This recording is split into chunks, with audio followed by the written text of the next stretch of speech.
Welcome back to another edition of Sound the Sirens. I'm your host, Thomas Orness, and today we got a special guest, probably the specialist guest we've had so far. I hate to brown nose a little bit here, but I think this is our biggest name we've had so far. I mean, Yep. Seneca probably was that until today. That's my opinion.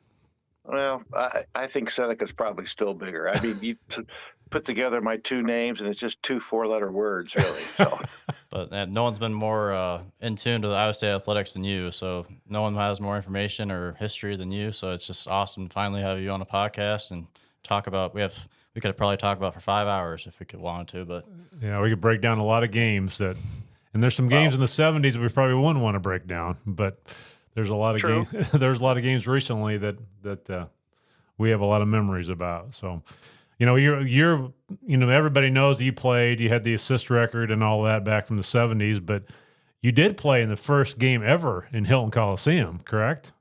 I did. That was my first varsity game. Back in my era, freshmen weren't eligible to play varsity, so we had a freshman team that we played in the Armory. But then we opened in about December 3rd of 1971. The first game at Hilton, we played Arizona, and we thumped them pretty good. A different Arizona, I might add, than what the Wildcats are today. They were in the old. I forget what they called the conference back then, but it was prior to them joining the Pac. They made it to Pac-10. It was the Pac-8 prior to that. But anyway, yeah, that was a great experience, and Hilton was one of the reasons that got me to Iowa State. It was under construction when I was recruited, and looked pretty cool to me, and I haven't been disappointed. Yeah, and you can tell it was built by a bunch of engineering students or something like that, because it's people, if you don't notice, it is right, but it's the acoustics in that thing. What I think, in my opinion, to make it so loud is that it's totally made out of cement, except the ceiling. I mean, everything in that place is solid cement, and it's would withstand most nuclear blasts, I think. The funny thing is, when we first opened Hilton Coliseum, moving from the Armory that had metal bleachers, I mean, people said, man, it's so much quieter in here than it was in the Armory, even though it was more than twice as big as the Armory was in terms of capacity. But, it took a while before that whole noise level really picked up. And to the point now, it's just can be a crescendo. It's just unbelievable.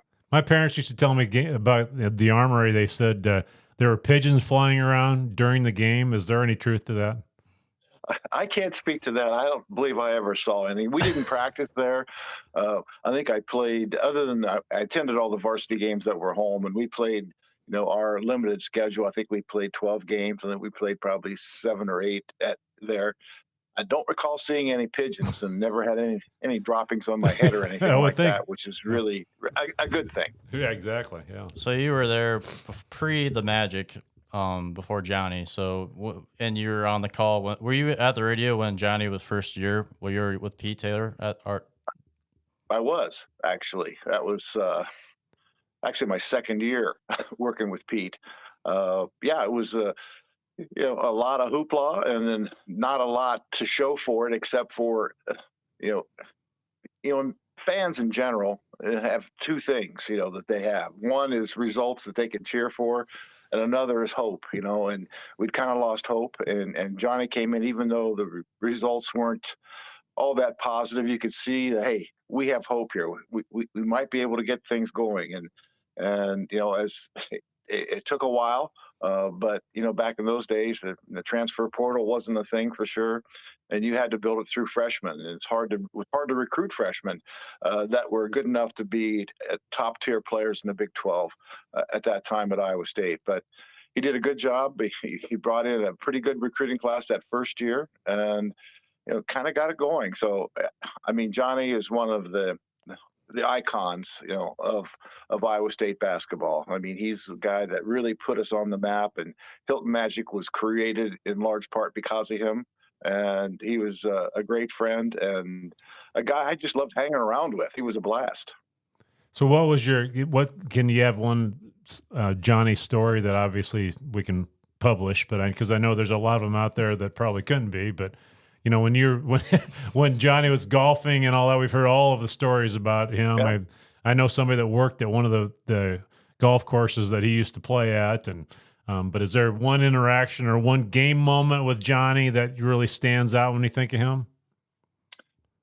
Well, it's kind of a longer story, but yeah, one of my favorite Johnny stories was in, I don't know, maybe his third year or so. It was about the time Billy Tubbs took over at Oklahoma. We were playing down in Oklahoma, and there's no shot clock. Obviously no 3-point line, and we were just kind of milking the clock at the end of the game. Had about a 4 or 5 point lead in the final minute and a half, and I remember Pete would say, as we would cut to the basket, their guys were kind of jumping in front of us and falling down, flopping, trying to get a charge call. And I remember Pete saying, they're dropping like flies. They're going to blow the whistle. And sure enough, they did. We ended up losing that game in large part because of that. Fast forward, that was an early game in the conference season, and we play Oklahoma in one of the final games that year. And Johnny gets a tee late in the game, and we end up losing the game. But I remember at the time, Bernie Sagoff was the supervisor of officials for the Big Eight. He lived in Boone. Of course, he ran the Iowa High School Athletic Association, and he was at the game. And so Pete asked him on the post-game show. He said, "Johnny, I got a tee there. Can you tell us what happened?" And he said, "Yeah, well, I told those guys I didn't want those officials anymore that we had down at Oklahoma. And we didn't have them all year. And then here we come today, and there they are, the same guys." And that just, it really ticked me off. And so Ed Schumer was one of the officials, and I said, he made a couple bad calls, and I said, "Hey, Ed," and he ignored me. And I said, "Hey, Ed," he ignored me. He said, and then I swore at him, and he heard that, so he teed me up. So he continues on the post-game show, and he said, "I told those guys I didn't want these guys anymore. That was it. No more. And then here they come today, same team, and we get screwed again." And he says, and Bernie, who was probably driving back to Boone at that time, "Bernie, if you're out there listening, son, you're not doing your job." Everybody that knows high school sports in Iowa knows the name Bernie Sagow, but I did not know that he was the supervisor of officials for the Big Eight either. He'd actually been a Big Eight official prior to that, so he kind of morphed into that role. So can you remind me when, I graduated from Iowa State, I grew up going to Iowa State games. My parents had season tickets from by the time you were playing until Pfizer's last year. And I remember one official, and I cannot remember his name, that Johnny just absolutely couldn't stand. A bald guy, an older gentleman, and I've been trying to think of his name since we lined this up. Any chance you would happen to remember that? Boy, you haven't really limited the pool that much. Well, I mean, other than bald. Yeah, he kind of reminded me of Johnny the way he looked a little bit even. And are you thinking of Jim Bain? Jim Bain, there it is. That's exactly who I'm thinking of. So did you have any interaction with Jim Bain sitting along the sideline when you were doing the color? Not really. Okay. A couple times when he actually did Big Eight games when I played. So yeah, I had maybe a disagreement with him a time or two. Of course, he was the one. It's not just he was kind of disliked by a lot of people, as a lot of officials are. And it is a hard job. Oh, sure. I appreciate that. Sure. That doesn't mean we don't want them to be good at it. Right. But that's the one he made a call against Iowa, and that's when they had the T-shirts made to hang Jim Bain. So it's not just an Iowa State thing. It's kind of the whole state of Iowa and probably well beyond that. Can you imagine if that happened today? If kids would have made shirts like that? It would be national. I don't know. Ray Gun's pretty good at coming up with things. So. They're not that. They're not that. Straightforward. I guess you could say. What was the game where they shot bottle caps in there? Well, you remember the Steve Stepanovich game? I do. When he got introduced. I remember about that. That was Johnny's first year, and of course Steve had been got in trouble, fired a gun, and I remember shot himself in the leg a little bit or something. It wasn't anything serious. And when Stepanovich came out of high school, he was the #1 recruit in college basketball from St. Louis, and he and John Sunvold came in the same class at Mizzou. But anyway, so everybody, no matter where he went, Stepanovich was going to get it because he was kind of arrogant on top of it too. Sure. 6'11", a real cocky guy. But the incident, that game that sticks out to me was late in the game. We're down, I don't know, 8 or 9, 10 points, late in the game, and we're not going to win the game. And Lefty Moore, who's 5'10", was kind of guarding. Stepanovich had the ball, was holding it up high, and Lefty's reaching up. Of course, he can't get it, and Stepanovich came down and bonked him on top of the head. And then no call, nothing. And that's when John went all the way down the court, arms waving, crosses mid-court. We want to know what the hell's going on. And of course, that didn't end well for John, but it was him sticking up for his player. But that was the Steve Stepanovich thing that I remember most, and Lefty still remembers it too. I was at that game. I remember I was sitting there next to a buddy of mine, and we saw him because when you say he went down to half court, he didn't go to half court on the sidelines. He went to center. He went to center court. Yeah, exactly. I mean, you got to get their attention. Yeah, and so because he looks at me and goes, "What is he doing?" And everybody just thought everybody was cheering for him and thought it was the coolest thing. But man, he was having a meltdown because I remember the play. I mean, Stepanovich just kind of looked like he was doing something from a big brother to a little brother thing, and bounced it off his forehead like he would do in the driveway, and boy, Johnny just lost it. That was so funny. Well, and that's one thing about coaches' outbursts, which I've seen several over the years from not just our coaches, but others too. It's not a one-time thing. I mean, it's like you got something on the back burner simmering for quite a while, and it starts to finally get up to the boil, and then one thing is going to be it. Everybody thinks that was it. Why was he so mad just about that one thing? Well, trust me, it wasn't about that one thing. He had a litany of things that was on his mind when he crossed midcourt. Well, one other thing that I remember, we're talking about coaches' outbursts, is that when we finally got to the postseason with Hornacek, and we played Marquette, I believe, in the NIT. Correct. And Rick Majerus was the head coach at Marquette. And I remember he was pretty demonstrative on the sideline that day as well. And he's a big guy to be demonstrative.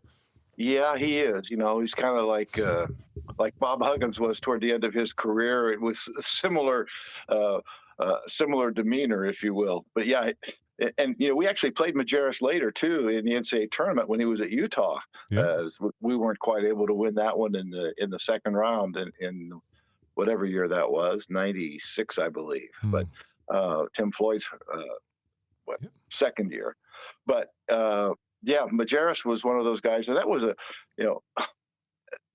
one of the regrets I have. I mean, not that that had anything to do with it, but was we did go to the NIT in 1985. We hadn't been to the NCAA tournament since 1944, but that was Barry Stevens' senior year, and Barry never got to play in the NCAA tournament. And he's the guy that really helped transform our program. Well, I shouldn't say it. He did. Ronnie Harris and Terrence Allen, those two guys were part of that first Orr recruiting class, and Ronnie was a tremendous competitor. I just loved. He's one of my favorite all-time Cyclones. I mean, we weren't that good, but man, he was tough, and he's 6'2", and he's guarding Wayman Tisdale and just fighting his tail off, game in and game out. A great Cyclone. He never got to play in that NCAA tournament, and I felt bad for that, but I was happy for like Barry and Jeff, as they were the guys that flipped the switch for us, really, when it comes to. We're going to be in the NCAA tournament more often than not, and but the first ones, you always kind of appreciate those first ones, and for me, especially year two of the NCAA tournament when we did get to the Sweet 16. Was there a particular player that Johnny got that you were like, holy crap, I did not think Iowa State could ever get that type level player, where it kind of like made a new mold, like Iowa State can build a good basketball program? Was there one? Was it Ronnie Harris? Was it Barry Stevens, or was it someone else?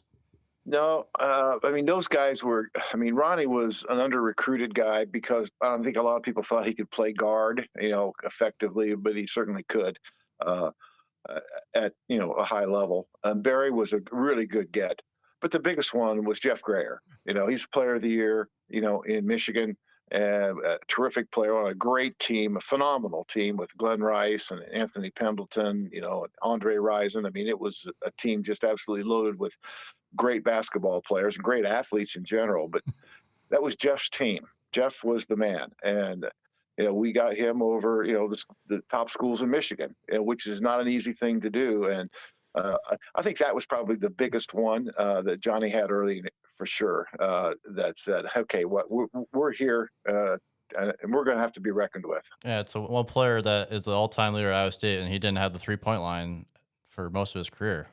Correct. So Correct. He only had it for his last 2 years. And he wasn't a great three-point shooter anyway, but I think it's one of those things, too, where he would have been if he had grown up with the three-point line. I mean, I guess it came later to him because he didn't really work at it that much. He was a great inside guy, great slasher, driver, great mid-range game. There's no reason that had he grown up shooting that three-point shot, he wouldn't have been a really good three-point shooter too. But he was a tremendous competitor. I think three-time all-defensive player in the league. I mean, just overall, just an incredible player who meant so much to our program. And Jeff Grayer has one of the all-time dunks in Iowa State history when he drove baseline to Kemper against, I believe, Greg Dreiling, if I'm remembering right, from Kansas. Actually, I think it was Danny Manning. Oh, really? Okay. So he dunked on it. I swear he dunked it on the way up because he was still going up when the ball went through the rim. It was still an all-time great highlight. It was great. That's 1A for me. Okay. It a couple of 1As in there. I bet you can guess what the other one is. What's that? I bet you I can guess what the other one is. Okay, go ahead. Marcus Fizer against Texas. Oh, no. Well, okay. That was great. Okay. No, I'm just talking about Jeff Grayer. Oh, gotcha. Okay. I thought you were talking about dunks. Sorry. Probably the Michigan State dunk. Michigan State behind the back, like in the air. He just decided to go behind the back, and I think that was one of them. That was great. He had so many. Which one now? The one he was at Michigan State, I believe, and he did it behind the back. It was bingo. Yeah. It was like, I mean, kind of a reverse dunk, not because he's showing off, but that's the only way he could do it. Right. In traffic. Yeah. I mean, just an incredible dunk in an incredible game. We ended up losing, but man, that was an awesome game, like it had been the year before when we beat them in Ames with Scott Skiles. Yeah, I think if I remember right, Jeff was going full tilt too. I mean, It wasn't like he took 2 steps and did it. He was running full speed and did it on a fast break. Yeah, on an angle. Yeah, right. He's lucky to get hurt. That was incredible. But back to the Fizer dunk over Mim. Yeah, I'll give that one 5 stars too. That was pretty tasty. That's one of especially given the moment. That's one of Pete's all-time great calls too. I've heard it over 100 times, I'm sure, and I love it every time. Yes, it gives me goosebumps every time I hear it. Is there like a particular game that you go back and watch like every year that you just love, like adore, or like there's one that is rewatchable more than others, you feel like, or is there so many that you can't really pick? No, I don't have, to be honest, I don't have that many games, so I would say no, but there are games that I think back on, that are just etched in my memory. Certainly one, Michigan, to get to the Sweet 16, and that, once again, that's part of the whole Johnny Orr story. Jeff Grayer, Glenn Rice was a freshman on the Wolverines, but Hornacek, who hits a bomb to get us to the second round to defeat Miami in the first round. But that game, sometimes it was a big win. Our first Sweet 16, second year we've been in the tournament in over 40 years, and another big step for the program in general, obviously for the season, but in general for the program.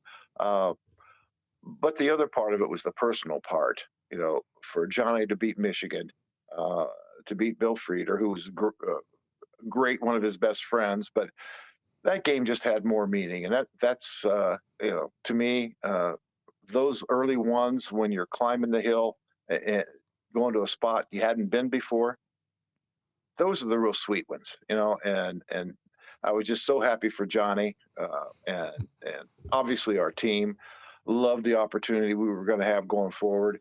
But that was one time you know you think, I think I just need to savor this moment because I don't know if many things like this are going to come around again. That was the I was in the second to top row of the Metrodome that day watching that game because I was a student at Iowa State then. Do you have And binoculars? I get it. We actually got interviewed by the Minneapolis Star. One of the reporters came up and said, "Who would buy tickets to sit up this far?" Because we could not see it. But I remember Hornacek's shot. I mean, the whole place goes crazy, and just the vantage point from being that high was pretty cool. Right. But I just remember the Michigan game. We had Ronnie Virgil guarding Roy Tarpley at one point. Correct. That was a little bit of a mismatch. Yeah. Well, yeah, 6'11" versus 6'3", and of course Ronnie probably weighed 165 pounds too. Oh, that's But after man, a big competed, meal. he competed, and it's great. Yeah, I've seen Ron. He's come back for our reunions, and you know, those memories of things like that are things that are always close to his heart, I'm sure. So And mine, actually. Yeah, I mean, I remember. I mean, Ronnie, you're right. If he's 165 pounds, is after a big meal. I think when he was in college, so that was probably the funnest part of the Michigan game was that we were outgunned. There was no doubt. Oh. But Elmer Robinson and all those guys just played fantastic in that game. That kind of leads me into the when we got past that weekend, we went to Kansas City. Correct. And played Scott Skiles, correct, against Michigan. Is that right? I got that wrong? They were there. The four teams in the regional, Kansas and Michigan State played. We played North Carolina State. That's right. Yeah, but Scott Skiles played in the game after us. 5 NBA players on their team. Yeah. And Jim Valvano, right? Was that Jim Valvano's? It was Jim Valvano's team. Yeah. Okay. Yeah, they were. Chris Washburn, Shackelford, Benny Bolton, Nate McMillan, Vinny Del Negro. It was an incredibly talented team, and we were right in the game. Just couldn't quite. We just didn't have enough horsepower to get past them. But I think it was a 4-point loss, so it was a very competitive game. Yeah, that was a special run. There's no doubt. Yeah, and the one game that you're talking about, the Michigan game, Sweet 16, but obviously I wasn't alive back then. But when Fred brought Johnny back for the last time at the Michigan game at home, like that's my number one at Hilton for me because it just it tied all together and it was just beautiful. And like Melvin was hurt. We thought before weeks ahead, we thought Melvin might be done for the season, and then he gets in and then he gets stuffed by the rim, but gets the rebound, puts it back in, and man, that game was special. Well, I'm glad you brought that one up because when I go over, because once again, a lot of this, and for fans in general, there's a connection. It's a personal thing, and like I talked about the Michigan win, to have Johnny come back, the winningest coach at Michigan, the winningest coach at Iowa State history, to come back, and Fred, had played the Tonight Show theme, Here's Johnny, and Fred handled it so beautifully, which is obviously no surprise. Let Johnny come out, and it was the last time I saw Johnny. He passed away just over a month after that. But as he walked by, I looked down and gave me that little bump when he walked by. That's something I'll never forget. And that, to me, and the fact we won the game, everything about it was perfect. It was just a wonderful closure in some respects, and a reminder of our history and how great it has been to have the coaches that we've had, and Johnny certainly being right at the top of the list. Yeah, Johnny's hire just made a seismic shift in the whole program. Because Lynn Nance, Ken Trickey, you go down the list of the guys before, probably the best coach prior to Johnny would have been your coach with Maury John. Yep. And then we had some pretty dark years for a while. Opportunity to experience the success due to cancer. Right. He only coached a little over 2 years. But he took Drake to the Final Four. Right. 2 years later, he took him to the Elite Eight. Lost a buzzer beater, if you will, to get to the Final Four again. And then the next year, he's our coach. So he was a terrific coach, and things would have been, there never would have been a Ken Trickey at Iowa State or a Sure. Lynn Nance. I mean, Morey would have been there for another, 10 or 15 years because he was in his early 50s when he passed away. But he was a terrific coach, and it's that's certainly a very sad thing for his family and for those who knew him, and certainly for Iowa State basketball. That was the one thing, because they had spent the money to go out and get. Not that it was by today's standards. Right. I mean, I Yeah. think the guy, sweeping the floor probably makes as much now as Coach John did when he got hired, but it was a lot more than he was making at Drake, and a chance to play in a brand new arena, because his first game at Iowa State was also the first game at Hilton Coliseum. Oh, wow. But anyway, that was, we made the right move, and it turned out it didn't work out simply because of health. But that's the only reason, because otherwise the commitment was there, the building was there, his ability to recruit and coach players was there, and it just set us behind. I mean, for years, because then you had a couple of suspect hires, to be sure, until Dr. Park said, I want to have a winning basketball team. And so they found a way to get Johnny. And that changed the dynamic going forward. Maury John's son, who probably was on the roster with you, if I'm not mistaken. You're younger than I. Has one of the all-time names in Iowa State history, too, right? Yeah. John. Yep. John Everett John. Yep. And yeah, he was a scholarship player. He had a couple Valley offers, but when Coach John came, he said, well, why not? And so John was a really good teammate. Not a great player, but he could contribute and was a solid teammate. Is there any players that over the years that came into Iowa State where you did not think and when they finished as a senior, when as a freshman, you're like, holy crap, I did not think they would ever be that good? Is there one player that comes to mind? In my mind, is Melvin Edgin. The funny thing about Melvin, I knew Melvin was going to be a good player because he's a killer. I mean, nicest guy you'd ever want to meet on the court, man. He is given no quarter. I mean, he's going to get after it. The thing that really changed for me, as far as him being, one of the all-time, best guys that we've had, the biggest change was his freshman year. He had hands of stone. He was Roberto Duran a little bit, but his hands improved. And normally that's something that doesn't happen. Certainly not to the level. Everybody can get a little bit better at everything, but you can't make a night and day change in something physical like that. But he did, and that made all the difference in the world, because the plays that he wasn't able to get around the basket because he'd fumbled the ball or couldn't catch the ball, he was able to make. And his ability to put the ball on the deck a little bit changed things too for him offensively. So it was that was a real transformation from that standpoint. But I knew he was going to be a good player, but I didn't ever foresee that he, at his freshman year, that he would be Big 12 Player of the Year. And I was a high school coach at the time, and he was pretty young. And we remember watching the games, and we just said he couldn't catch a cold. I mean, when he was a freshman, he was just, every pass would fumble out of bounds, and then he turns into this fantastic rebounder at the end of his career, which is totally counterintuitive, that you don't have any hands, but then you become a fantastic rebounder. Yeah, I have no idea how that transformation occurred. I'm just glad it did. Yeah, right. You talk about a guy that was a tremendous competitor, man, and then you give him skills on top of that. I mean, that's how you score 46 in a game. Yeah, if I remember correctly, TJ is the one who recruited him with Greg McDermott and kind of kept him staying on with Fred, if I remember right. Yeah, which is crazy how TJ has just like been in the surface of level. Now he's at the top CEO, but like thinking back to Fred years, like, man, TJ had a lot to do with the recruiting and stuff too. So, well, if you look, I mean, one of my biggest mysteries about Iowa State basketball and who's going to have success, who's not going to have success, is how Greg McDermott didn't work here.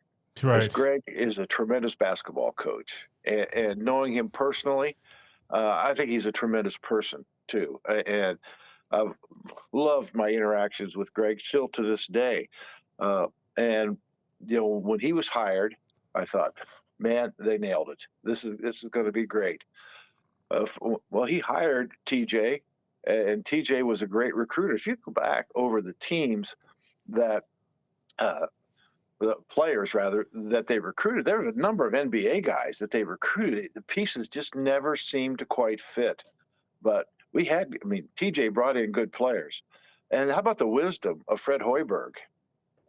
He gets the job, and the first thing he says at his press conference is, I want to keep TJ Otzelberger. Now, that's quite an endorsement right there. And TJ worked for 3 different head coaches here, which is incredible. And now he's the boss man. And man, our relationship with TJ has been nothing every step of the way but outstanding. And man, we're so lucky to have him. But yeah, give Greg a lot of credit for bringing him in, and he really had the ability to recruit good players. And even more than that, I think the number one thing you have to be able to do is identify good players. And I think if there's a difference now, maybe some of those players turned out that ended up being NBA fringe guys or NBA guys. Maybe they weren't the right fit. I don't know. But I think right now, if you look at who he's bringing in guys that are the right fit, that understand. It's like, we're not going to tell somebody, hey, you get here and this is how it's going to be, when it's really not going to be that way. TJ lets them know. He hasn't come to practice when they practice at 8:00 in the morning. Man, I would have hated that. Now, I'm not a morning person. That would have really sucked for me. But his players, man, they know what they're getting into when they come here. They see how hard they work. Practices are intense. They're not super long, but they're intense, and they're organized right down to the very nth degree. And the players see that. Now, for some players, that's like, I'm not sure I can do that, which is fine. There are other places that you can thrive at, that aren't that way. But that's how TJ thinks it needs to be done here at Iowa State, and I would certainly agree with that. But I think identifying, and Matt Campbell does the same thing in football. You have to find guys who are the right fit, who appreciate what it is to come to Iowa State, not to Alabama or somewhere else, but what it is to come here. And I think that's how you avoid a lot of disappointments down the road. Hey, you know what you're getting into, and if you decide later it's not for you, that's fine. But you know what you're getting into. There are no surprises. So speaking of that, last night we played Eastern Illinois, and Marty Simmons played for Bobby Knight back in the 80s. And I remembered his name. I said, man, I know he's connected with Bobby Knight somehow. And the reason I remembered his name is because his name is in Season on the Brink, the book, quite a bit, because that was the year the book was written. Did you get any Bobby Knight stories from Marty Simmons? Did you have any interaction with him last night? I didn't have any. I was kind of funny. We played, I think it was Marty's freshman year. Marty was Player of the Year.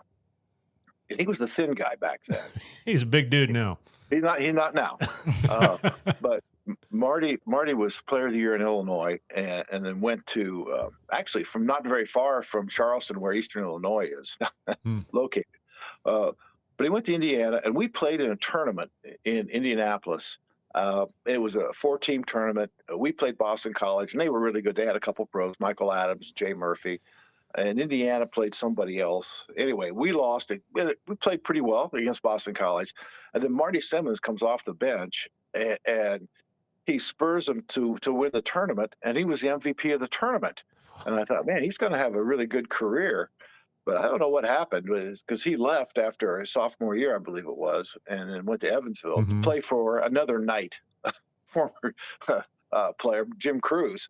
So he ended his career there. But no, that was probably the only 2 interactions, and they were just in passing. Last night, and then 40 years ago, a while ago. Yeah. When I knew his name stuck in my head, and then when you said he's obviously hasn't played basketball for a little while, but he was a heck of a player back in the day. He was, yeah. Yeah. So would you say, going forward, obviously with college football landscape and basketball landscape and just in general, like Stanford's going to be the ACC next year, which is absolutely crazy. So imagine going back and telling your college kid who was going to play right before Arizona, like eventually you're going to be walking into Hilton and it's going to be a conference game. Like, how is that going to be pretty weird for you whenever that happens? No, not so much. I mean, I think the whole thing's nothing's going to surprise me now when it comes to this. Florida State today. I mean, they're Right. trying to get out of the ACC, which is, and that's a bizarre thing in its own rights, given the fact that nobody has a copy of the grant of rights except in the conference office for the ACC. You can't make a copy of it, and the schools have to actually go there to look at it. I mean, so that's bizarre. So things like that happen. I think, I don't know what's going to surprise me because I've been through. We've had a lot of different conference members over the past several years, and we added 4 new ones this year, and then we're gonna add more next year. So it's not that surprising, but it's going to make the Big 12 pretty good. Yeah, it's going to be really good. Okay, actually, that's not fair. I mean, if it made the Big 12 pretty good, that would be a step down. Big 12 is going to be better than it is right now, and right now, I mean, it's the best. I mean, it has been. I mean, if you look at all the rankings, 8 of the last 10 years, we've been number 1. The other 2, we were number 2, and we have national championships. So Final Fours, all the trimmings. So it's going to be great when Arizona joins the league in basketball. I'm kind of worried about them in football now too, because I know. man, Fish really has them going down there in that sport too. So they were a terrific ad for the league in just multiple sports. Do you think the Houstons of the world are going to go through the growing pains that BYU has when they come into our league, where there's no night off? I mean, every night is going to be, you're going into Hilton, the second Big 12 game of the year. You're going to Oklahoma and Oklahoma State. I mean, there's no nights off for these teams that maybe had a couple of them over the last couple of years. Yeah, I think Kelvin Sampson's been around enough. It's not going to surprise him. I loved his comment, I think, at Big 12 Media Day when he said, before in our old league, you look around and you see you're the dog, you're kind of sniffing around and you see there's, that's somebody I can take. He says, you look around the Big 12, man, and they're all Dobermans and Rottweilers. I'm looking for that little Schnauzer, the Dachshund. He says, and there aren't any. So he knows what he's getting into. His team, I think the other teams will have a little more trouble, like they did in football. Houston will have more trouble than they had in the AAC for sure. They're not going to go through the league undefeated, but they're equipped. They're physically ready. They're a bunch of junkyard dogs. Their big challenge, will be, can they score consistently enough offensively? Because you're going to play teams that are more complete night in and night out in this league. So, but I really, I think Kelvin is a hell of a coach, and he's got some guys that most teams aren't going to want to play. I'm excited to see our matchup with them. It's going to be 2 teams of junkyard dogs getting after it. Yeah, and then you got to go to Oklahoma the game before too. So I mean, in Oklahoma, I laugh every time one of the TV guys puts up the graphic of where Oklahoma was picked in the league. I mean, now they're ranked 9th or whatever it is in the country, and so they should just throw that poll away from the preseason. Yeah, I mean, it's one of those things. They should have the disclaimer for entertainment purposes only, and the entertainment may come later when we all laugh at it. Yeah, right. Yeah, because rankings, going back to obviously we're going everywhere, but going to the Tinsley Pfizer year, weren't ranked until very, very late in the season. We had if there was messengers back then, I couldn't imagine what they would have been looking like. Well, that had to be because of the Drake loss. I mean, that had to be keeping us out of. But we beat Kansas 2 times, and we didn't get the first seed overall in the tournament, which I think that has to be the biggest travesty in Iowa State history, because we won the conference and the conference title, and we didn't get the 1 seed, and Michigan State gets the home court, and Cincinnati kind of got screwed that year too. It's kind of like the whole Florida State thing over again. Kenyon Martin broke his leg in the conference tournament. They were going to be the number one overall seed, and they didn't get even a number one seed. They got moved down. So it sounds to me like you're channeling your inner Florida State Seminole there too a little bit. Yeah, as a fan like me growing up, like I agree. We should have been a number one seed, but it wasn't to be. And to be honest, the Big 12 was good that year. It wasn't a great year for the Big 12, so I think maybe that worked against us a little bit. And even taking it a step further, the respect that the Big 12 has around the country as the premier, or certainly worst case, one of the top two basketball leagues. It didn't have that perception, back in 2000 when this happened. I mean, it was like, oh, the Big 12's pretty good, but it really hadn't been a team that, Kansas had been good. They'd been to the Final Four, I believe 96 or 90, anywhere somewhere in there. Mm-hmm. And they were the only one. There wasn't anybody else at that time in the league that people said, wow, these teams are really good. So I think that hurt us a little bit at that point, even though, I still think we should have been number one. And you know what? We should have beat Michigan State. That's right. Yeah, that's what I was going to say. Yeah, exactly. Yeah. Yeah, thank God I was 3 or 4 and I couldn't watch I didn't really have conscious back then to watch the game because I would have been devastated because, man, that was... Yeah, I taped the game, and it took me probably 6 years before I ever pulled that thing out again to watch it because it was the end of the way it ended and everything, and the dunk that kind of turned the game around, and because we were playing with them. The Blarge is the one. That's incredible. So speaking of stuff like that, I mean, I know you're as passionate about Iowa State, obviously, as anybody.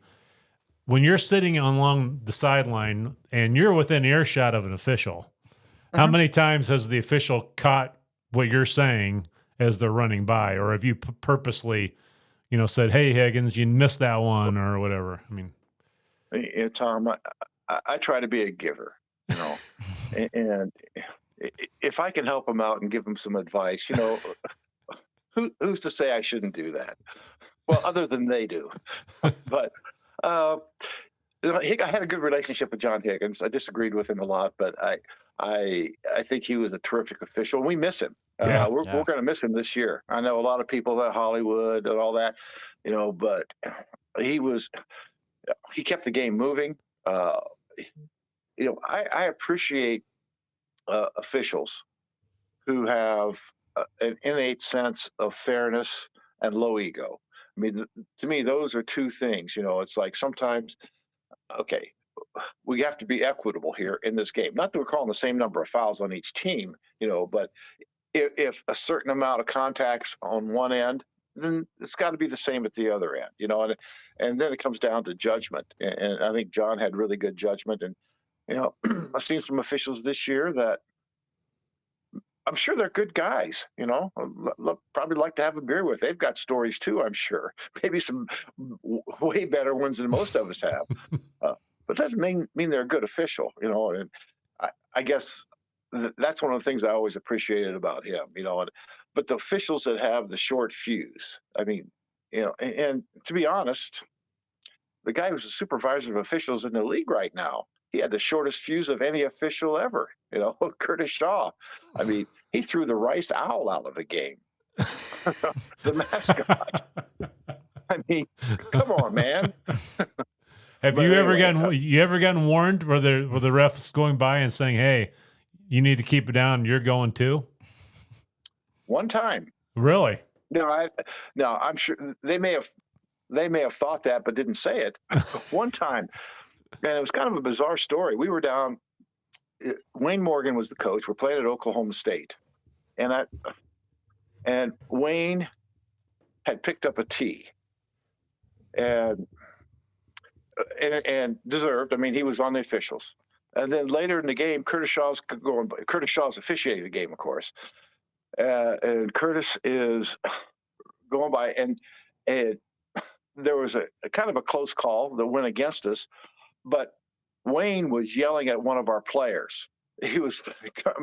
And Curtis teed him up, which was the second tee, so he was out. And Wayne said nothing to the official at all.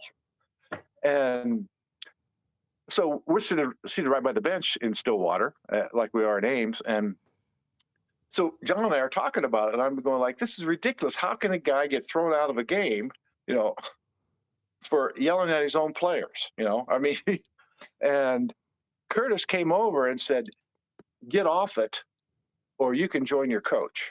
Oh, geez. I'm like, what the hell? Who the hell are you? I mean, I know you're the official, but it's like, I'm describing what just happened here.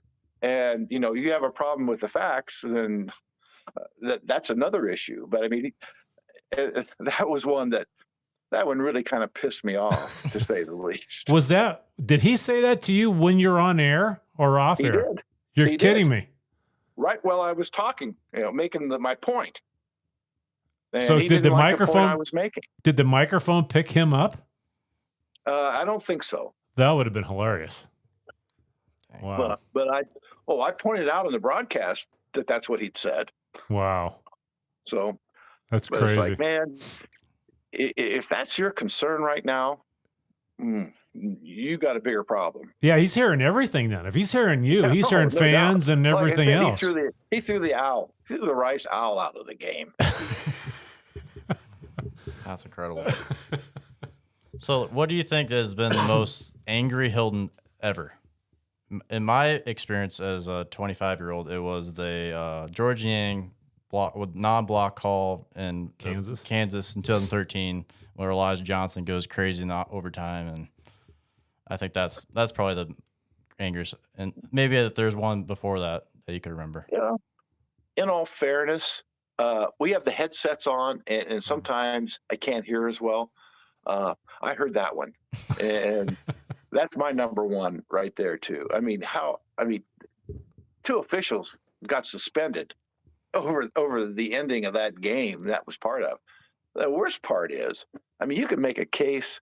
You really can't make a case. It was terrible. Okay, but the one thing that really got me was when they were fouling intentionally. Just says the free throw line, and Withy, their 7-footer, grabs our guy, and he fouls out. And then but they put the foul on somebody else. It's like, how could you have a miss? How could you miss that? That is like, it was right out in the open. It wasn't like dribbling down the court, a 7-footer reaches out and grabs a guy. Okay. And then they call the foul on somebody else and let him stay in the game. Those are the things that would get an official suspended, as much as, how horrible that the ending was after that. That was certainly one of the worst. Tom O'Neill, Bert Smith were the two guys that got suspended. And if you want to go back before that, a few years, probably, about 10 years. Well, Tom O'Neill was also one of the officials when at Kansas, when we're shooting a 2-shot foul. Yeah, I know where you're going with this. And they take the ball after Holman misses the first free throw, go down and make a 3 before they realize it's a 2-shot foul. Oh, and by the way, we have to count the 3. And maybe that's technically correct. Remember what I said about equity? Yeah. Come on, man. You can't do that. There's no way. Well, the other official in that game, though, was Tom O'Neill was one of the officials that day, too. Yeah. One of the other officials was the guy from Orange City. I can never remember his name. Paul Jansen? Yes, Paul Jansen was the guy explaining it to Wayne Morgan about why you got to keep it. I was coaching at the time, and I said, isn't the ball dead? Why is it, if it's a free throw, the ball should be dead. Why is it considered to be a live ball all of a sudden? And that's what I couldn't get. Yeah, and I think technically they might be right. But how about this? Don't screw it up in the first place to that degree. Right. Nobody's going for the rebound. Our guys are just standing there. Yeah. It's like, well, they were standing there because it's a 2-shot foul, and it's the first one of 2. Come on. Yeah. Well, what if the Kansas guy doesn't make the 3 and they just could continue on? Like who would have stopped the game? Yeah, It's what the hell just happened? Yeah, I remember Holman's reaction. I don't know the whole story, because at Kansas, not that we would have known anyway, but we would have had easier access. Kansas, we are not next to the bench. We're across. So okay. we, sometimes we can get an explanation from the people at scores bench, because I don't know if somebody blew the horn and said, "Hey, that was a 2-shot foul," which Kansas may have conveniently waited till after the guy made the 3-point shot. I don't know, but yeah, that was a weird. Those are two of the weirdest ones. Obviously, that one didn't get the booze.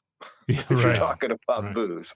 Yeah, we lost in that game. We went to overtime and we lost by 3 in that game. It's just like, oh Yeah, man. Keith Langford hit a 3 with 20 seconds to go to tie the game, and his foot was clearly on the line that they never reviewed. But hey, I'm not bitter. No. It's just Kansas. It's just shit happens. Yeah, exactly. So we probably ought to be a little equitable to football because we are basketball guys, but we obviously are big Iowa State football fans too. What's your thoughts on the game? We got in another week down back again in Memphis playing the Fighting Joe Skates in Memphis, and where things stand with the portal, and are we going to see a lot of new faces? Do you think on the field? It looks like we're going to be pretty much full. It's at full strength as far as I can tell. Well, I feel really good about where we are. I feel really good about where the program is first and foremost. I think the portal combined with NIL is,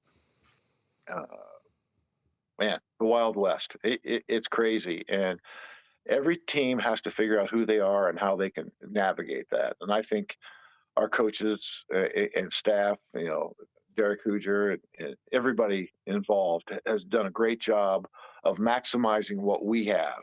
But once again, like we were talking earlier, so much of it is finding people who understand, this is what Iowa State is. This is what you're signing up for, and if we hope it's for you. If it's not, then, somewhere else might be a better fit. And I think if you go back, we've lost one guy in the portal who has gone on to start for a Power 5 program. Isheem Young, is that right? Yes, Yeah. right. Yeah, and by the way, he was suspended, kicked off the team this year too. Yeah, he's in the portal again. Yeah, I saw he was in the portal again. And even that year, it was his second year, I believe. But he was splitting time with Bo Freeler at the end of the year anyway. So Bo, as a true freshman, had come in, So we have not lost to the portal. We've lost players and rotational players, and some guys that certainly could contribute, but we haven't lost like so many other teams have, and that speaks to the culture. So I feel really good about where the program is. I feel good about where we are heading into Memphis right now, and they've lost a couple of guys. They have 2 starting offensive linemen that aren't going to play that are in the portal. So. But as far as the matchup goes, I think their offense is really good. I think their defense is one that we can take advantage of. I really think it could be a higher scoring game. But the big thing, Memphis has good balance offensively. They've got a 1,000-yard rusher. They got a quarterback that's thrown for 3,500 yards. They have good weapons on the outside. But if we can do what we've been able to do throughout a lot of this season, and that is stop that tailback run game, get them one-dimensional, I like the chances for us to make the plays. They've also given up 21 sacks on the season, so if we can get some pressure, that's going to be really big in this game, and let the guys on the back end clean up. But I really like where this team is. I like where they are mentally.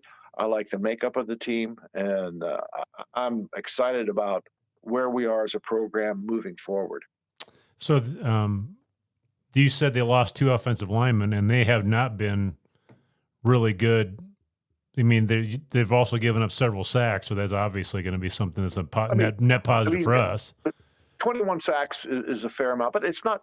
They do throw the ball a lot, so sure. There's going to be a little bit more. But they've lost their left tackle and their right guard, who are in the portal, and I think both will probably be playing in the Big 12 next year. Not for us, but for one guy going to Texas Tech has already committed to Texas Tech, and the other guy.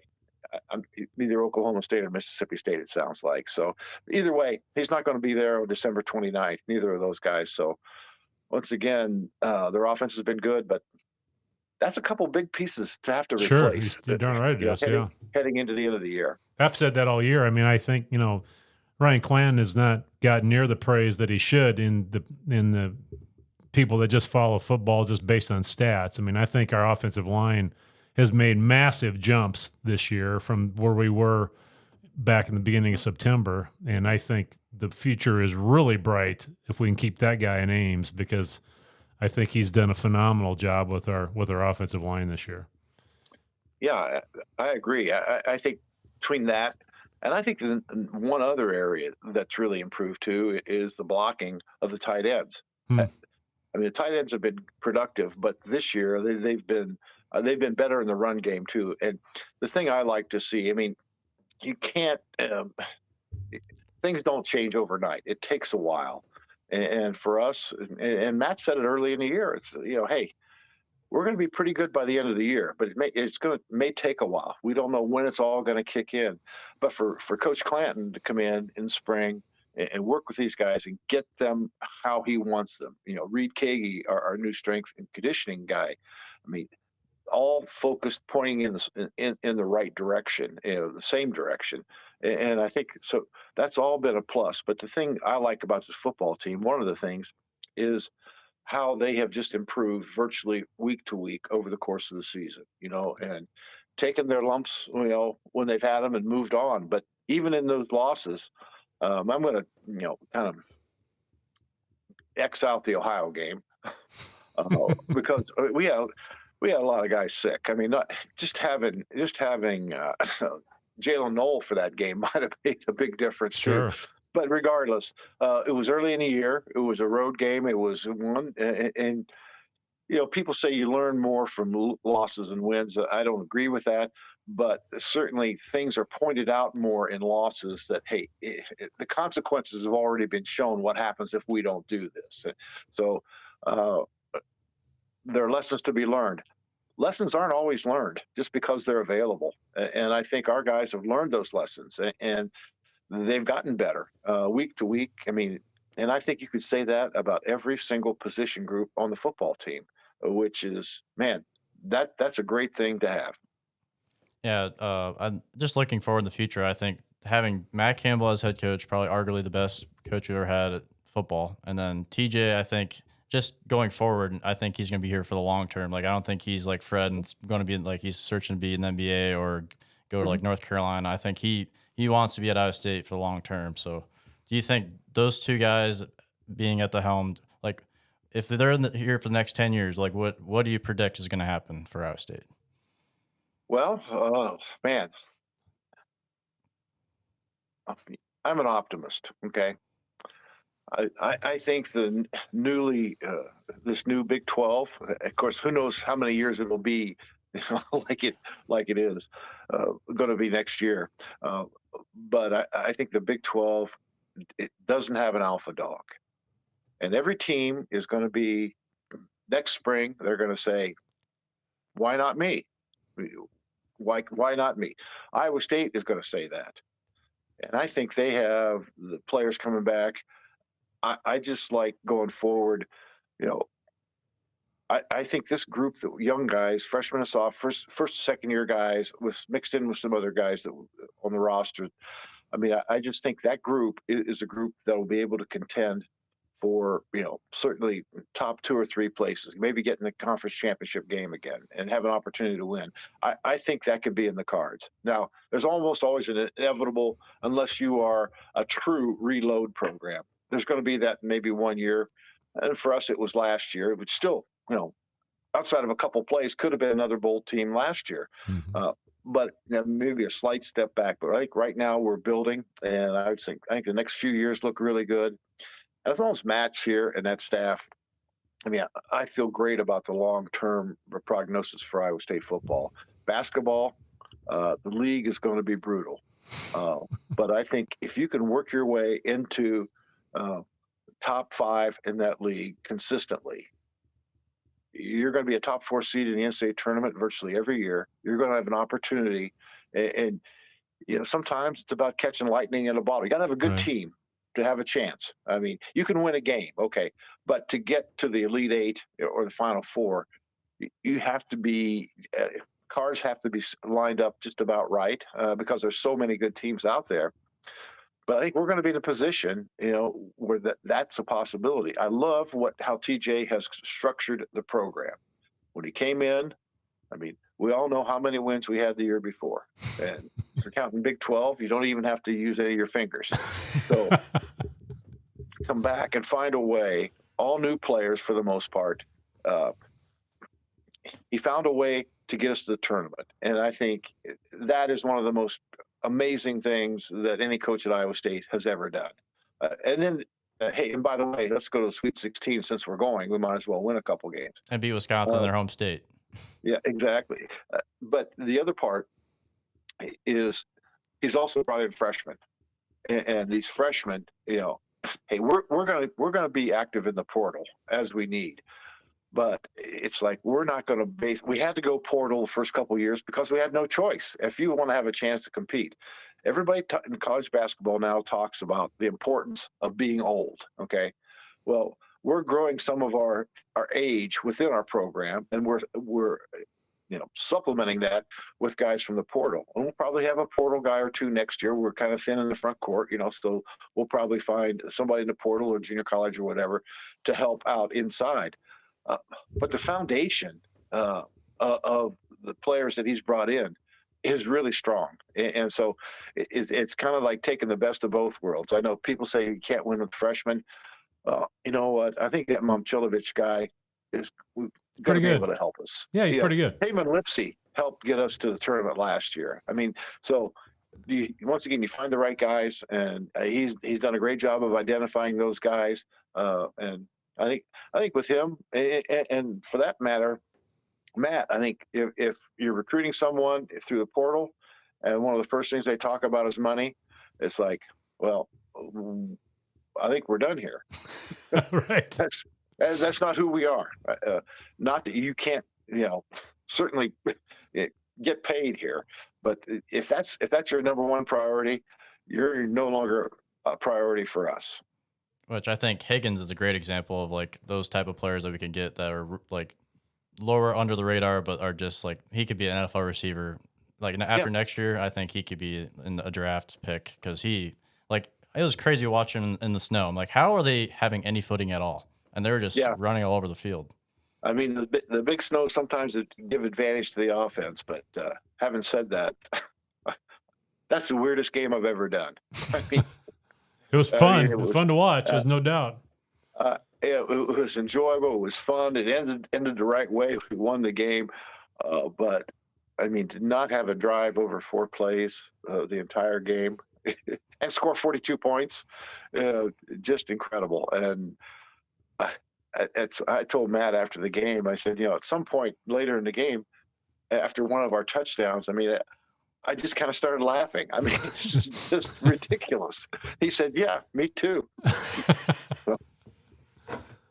Well, I think, we weren't even planning on going this long, but I think we could probably go another 2 hours, but we know you got better things to do than talk to us today. I just want to make sure you know how much we appreciate you coming on. I mean, you're kind of a celebrity in our house, have been since he was really little. You don't remember this, but when we won the Big 12 in Texas Tech and in Lubbock, I was there. My wife said, we lived in Albuquerque at the time.